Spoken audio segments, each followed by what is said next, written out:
రేపు సిబిఐ ముందు విచారణకు హాజరు కావద్దని కవిత నిర్ణయించుకున్నట్లు తెలుస్తోంది. ఈ నెల 28న సుప్రీంకోర్టులో ఈడీ కేసులో విచారణ ఉన్నందున అది తేలే వరకు సిబిఐ విచారణకు వెళ్లొద్దని భావిస్తున్నట్లు సమాచారం.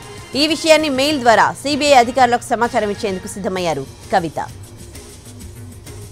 లిక్కర్ కేసులో సాక్షిరాలిగా ఉన్న కవిత పేరును ఇటీవల ఇచ్చిన నోటీసులో నిందితురాలిగా చేర్చింది సిబిఐ. గతంలో జారీ చేసిన సిఆర్పిసి 160 నోటీసులను సెక్షన్ 141కి మార్చింది. రేపు విచారణకు రావాల్సిందిగా ఇటీవల కవితకు నోటీసులు ఇచ్చింది. ఈ కేసులోని గతంలో 2 సార్లు సిబిఐ విచారించింది. హైదరాబాద్లోని కవిత ఇంట్లో ఆమె స్టేట్మెంట్ రికార్డ్ చేసింది సిబిఐ.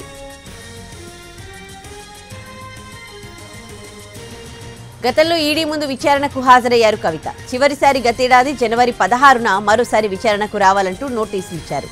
దీంతో ఆమె సుప్రీంకోర్టును ఆశ్రయించారు. ఈ పిటిషన్ ఇన్నాళ్లు పెండింగ్లో ఉంది. ఈ నెల 28న విచారణకు రానుంది.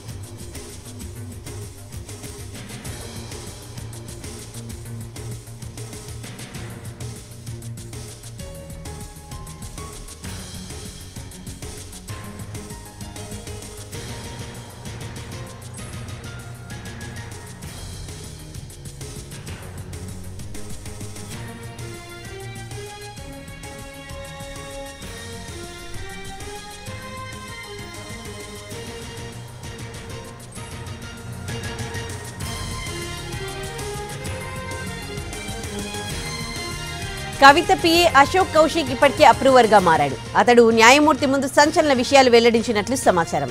పలువురికి ముడుపులు అందజేసినట్టు స్టేట్మెంట్ ఇచ్చినట్టు తెలుస్తోంది. దీంతో కవితతో పాటు ఆమె పిఏ అశోక్ కౌశిక్ ను నిందితులుగా పరిగణిస్తోంది సిబిఐ.